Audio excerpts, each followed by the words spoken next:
Hello guys, thanks for visiting my channel. It's a different kind of video today because I actually since I started YouTube, people have been noticing that I've got random skulls in the videos I do, and people have been asking me, about my collection. Well, when I went on a live last night with Ben from Beneficial Tarot, who's a friend of mine, somebody asked, can I see your skull collection? So yeah, I got them out this morning. I think this is everything I've got. I'm sure it is, but I've been hunting around because they were scattered all over the place.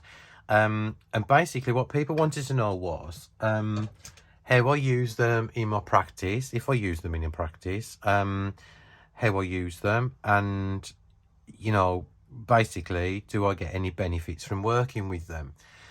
Well, yes and no. I've been collecting crystals for years. I've got so many, they're all over the place, and I love I don't know, I just love to look at them. And I've had books on crystal healing, crystal therapy over the years, and I've never kind of like actually incorporated anything into my practice. I know that people do, and that's fine. But I've always had a problem in kind of connecting with the crystal energy. And so it's a difficult one for me to explain, but I will explain as easily as I can. I started collecting skulls around about 3 years ago because I've always loved them, and then somebody who on an eBay page, who's become a good friend now, and she's over on Instagram, and it's Mel from To the Lunar and Back Crystals, and she started to sell skulls, and I started to buy some, and then different places I went, visited all over the UK. Like, I've picked one up from like metaphysical stores, little ones from Glastonbury and London.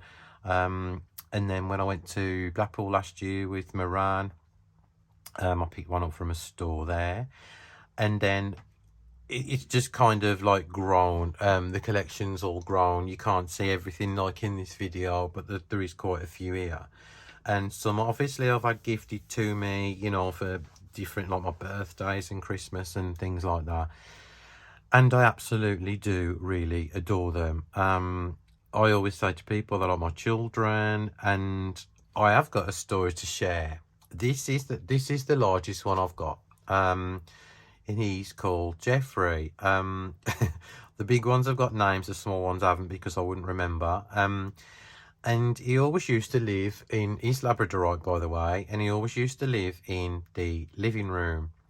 And the one day last year, he was on the dining table, like kind of by the window, and I was sitting down reading, and I felt kind of low, and I don't know, like a miserable, really, really low day. And I've been going through like a pretty rough period of depression and anxiety. And I just glanced up, and Jeffrey was on the table just looking, and I felt this incredible like kind of pull, this urge that I've never kind of had before. And I just thought, oh, he wants me to pick him up. And so I put my book down, walked across the living room, collected Jeffrey from over the other side, sat back down with him, and just held him on my hands like that, and I was stroking on the top of his head. And I have never felt such an incredible sense of calm and peace come over me ever before. And I wasn't expecting, like any kind of healing, or I didn't think about that before I picked it up. It just happened, and maybe that was my correct connection with this crystal. And since then, different kind of things have happened. I've always had them in readings, or there's always been one by my bed. There's always been one in a little pouch in my bag. So wherever I've gone, I've normally got a crystal skull with me. And it was last week, I think it was, I came into my office, and I've got the big ones on display on a shelf, but you can't actually see them when you walk in unless you like kind of look for them. And this one is called Arthur. He's named after Arthur Edward White, by the way. He's just a clear quartz skull. And he caught the corner of my eye, and I thought, oh my God, he looked like he was glowing, but he wasn't glowing, obviously. He looked just incredibly cloudy, and I couldn't see no like kind of clearness in his skull at all. And then I thought, it does look really, really cloudy. So I actually didn't know anything about this. So I looked online, and I know you can actually wet clear quartz, because I do know from some of the books I've read and some of the things I've been told. Obviously, some crystals you can't put by water or sunlight. And so what I did was I actually cleansed him and left him on my windowsill, and overnight, and then the next day he looked fine. Whether or not, I don't know, I'm not trying to like dismiss anything or try and scientifically explain anything either. Whether or not it was just coincidental or not, I honestly don't know. But these two skulls here, have, I've had kind of like, strange things happen with them. I have got some favourites. The three top ones, this is Pamela, after Pamela Coleman Smith, and she actually come the same time as Arthur. And so I just thought, she kind of like stays on my altar all the time. When I pick her up, I'll get like a sense of calm, whether it's rose quartz or the properties. I'm not quite sure. But I really, really love her, and I have to have her within like, my sight. And if I've moved her and can't find her, I think, oh, where's she gone? And then just like put her back on the altar anyway. This one was also from Mel, and I absolutely adore him. He's not named yet. And I've probably had him a few months now, and he's Aqua Aura, and he's just a treated clear quartz crystal, I think. And this is one of my favourites, and I picked him up. This was also from Mel. I think I had him last year on my birthday. And I picked him up when I was doing the live last night, and I'd really love to start working with him. He's a golden healer. And so, I have got like, I don't know, 60 here or something like that, maybe more. And these are the ones like I kind of reach for the most. This one, however, I cannot like kind of connect with it in any way, shape or form. I don't know. He seems like really dense, and I found that I like some with clarity. I like to be able to see through them. So the darker crystals, I'm not really kind of drawn to. This is obsidian. I think, yeah, it is. I've got two different ones.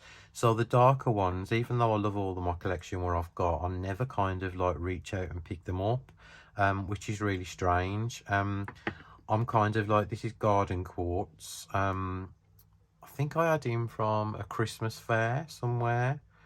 And he's lovely as well. So I kind of like work with, well, I don't actually work with them, but like, maybe I do, and I'm not kind of like aware of the kind of the energy or anything that they give out. Another one of my favourite ones is this one. This is Sodalite, and he's also not named yet. He's got a lovely cheeky little face. It's really strange because everyone has got like a different face. And this is what I love about the carvings of the skulls. Obviously, some carvings are absolutely fantastic, and then some carvings are like mediocre. And then I've got one here who I absolutely adore, and he's called Jasper. His carving isn't the best, but I like his crudeness. You can still make out he's a skull, but he's got kind of an elongated face. And he's the one that normally goes in the pouch and stays with me in my bag. And like, there's some ones, these are my two tiniest ones that I do have. These are incredibly gorgeous as well. I have been known to carry these around with me as well. This one is a super cool punk one with a Mohican. I can't even remember where I had that one from. He's got like a crystal, crystal mohawk. And there's, I think, the raw crystal at the bottom is just carved. And then I've got this like, I don't know, I think it's amethyst, and I can't even remember where this one was from either. Is this fluorite? I think this is fluorite. See, I've been trying to work with crystals for years, and I still don't know what some of the crystals actually are. So yeah, it's I mean, I'm still on a really steep learning curve. He's so cool. He reminds me of somebody with measles. So he's called Measle. Um, I think it's a Dalmatian Jasper. And some of them I absolutely adore. I think that is that Preselli or Blue Preselli or something like that. And you know, obviously, like I'm asking as well. So like, guys, if you do know, please like tell me in the comments below. He's also one of my favorites as well because he looks like a real skull, like you can see all his teeth. And then it went on from the skull collecting, and I've got like about 7 star beans. So this is a rose quartz large star bean, and then I've got like this kind of, I think it's amethyst small star bean, and I've got another couple as well. This one is a really strange looking one. He's like an alien or a commander or something. And this one, he's got a pointy face, and I love him. He's lovely. And that's fluorite as well. And so yeah, I mean, this is like kind of where I'm at right now. I've got all these skulls, and I'd love to like kind of know how to like work with them, and you know, like kind of incorporate them into meditation and things like that. And I have tried, because I actually bought these 2 books. This one's the Crystal Skulls book by Judy Hall, which is okay-ish. It's not the best. You know, I just perhaps I wasn't kind of like in the right place, you know, when I kind of like read it. And this one's a bit better, and it came with the meditation CD, but I couldn't meditate with the CD because the guy's voice really aggravated me. And so yeah, this one does seem really, you know, better. I've only read partially through it though, and I know there's a couple by this guy anyway. So if anybody has got any advice on some like good crystal skull information, you know, I would be very, very grateful, because I would, you know, having all this like vast collection, for whatever reason, you know, I'd love to be able to kind of like work with them. And I have been told that you don't choose them, they choose you, and there's a reason, you know, why you have them. I love him as well. I mean, obviously I can't go through like every single one I've got because of the time, but like, I mean, there is like, I'm just showing the ones that I'm always like kind of drawn to, and the ones that like I'm kind of not. If anybody knows what this crystal called, it's like a pale blue. Because I've got the ring light up above me, you won't be able to see the kind of colour. Sometimes it looks like a pale blue colour. You can see the blue there, the blue line in it, or a very, very pale green, like a mint green colour. So I absolutely love him as well. And yeah, it's weird to have like these kind of crystals around me, and I don't know, they probably give me a sense of comfort. I do pick them up all the time. As I said, there's always like one by me. I've always got one in the kitchen, depending on how I'm feeling. That one sits on my kitchen windowsill, sometimes along with that one. And you know, the pink ones, like the rose quartz ones, kind of sit by my bed, and the amethyst kind of ones and the clear quartz ones always stay in my living room, and the star beans always stay in my office. So yeah, so thank you to the person who asked me on the live last night to show off my crystal, you know, my crystal skulls. I really appreciate you asking, because this has been like lovely showing off the most of my collection. I'll probably find more all over the place when I've gone from here. And yeah, I really appreciate it. So if anybody's got any advice or input that could maybe help me, or recommend some books or anything like that, I would be forever grateful. Tomorrow there'll be no video because I am in Glastonbury for the day, but I'll be back on Sunday with some new material. So thanks everybody, thanks for all your love and support, especially on Ben's live last night. It was lovely. And yeah, thanks, and I really appreciate you all. So enjoy the rest of your day, and I'll speak to you soon. Bye.